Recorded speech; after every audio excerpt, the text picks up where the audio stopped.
the application we're showing here is not only a very impressive and important application for ophthalmology, but it's also a good business model, a good example of a business model for Eon and how we make money. So I'll first just talk about the application, and then we'll talk about how it was actually created from a business standpoint. So there's 4 modules of a proposed 40.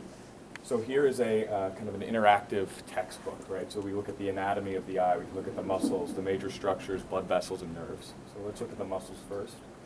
We can toggle on and off the muscles, add information text, and change transparencies of each of the muscles.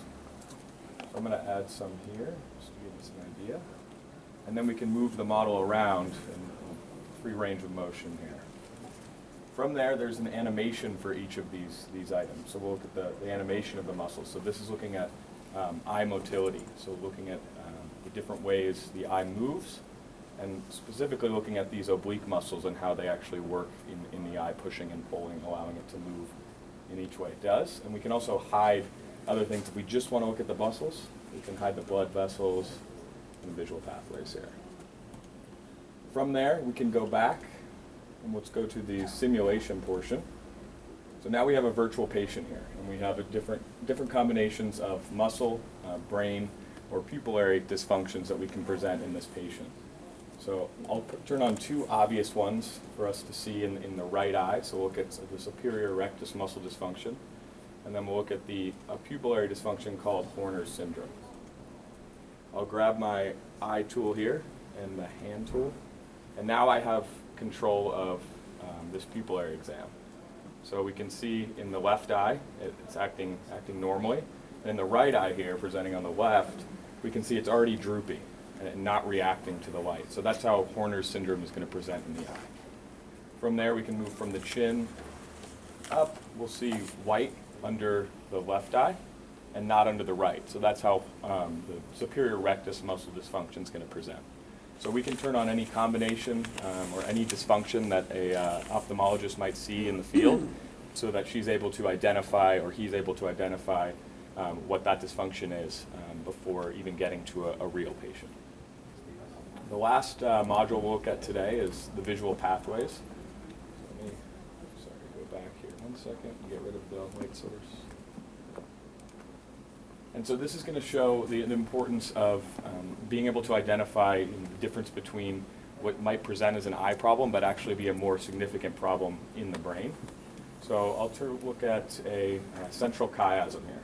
So we'll see a red disc present in the problem area of the brain, so that'll be a stroke, a tumor, or a lesion in the brain that's blocking the signal from the eye to the vision center back here. So we'll see the affected parts blacked out here, and the corresponding vision here in the front of the lower peripheral vision being blocked out. So a patient comes in and can't see out of the lower peripherals, the doctor can know that where the problem area is and what the significance of it is. The difficult portion, the problem is, especially in the brain, is if we move this to a bilateral chiasm, we can see the red disc just move a very small amount, and that can present a completely different problem affecting the brain.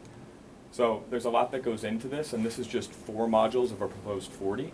We're looking at this in more of a projection holographic type of display, but it can also be all the way down to a mobile phone or more of a lab display, some of the other displays we'll see here today. So the books that correspond to these 4 modules cost about $600 to purchase. Our application that works on the mobile does exactly the same thing. It's less than $20. Exactly.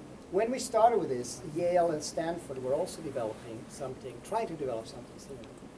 But because we went to the best ophthalmologists and we had the best virtual reality technology, we were quite ahead of them. So what they did after 1 year, they gave up and now have become customers. So this, what you're looking at, is the world's leading application for ophthalmology in VR and AR.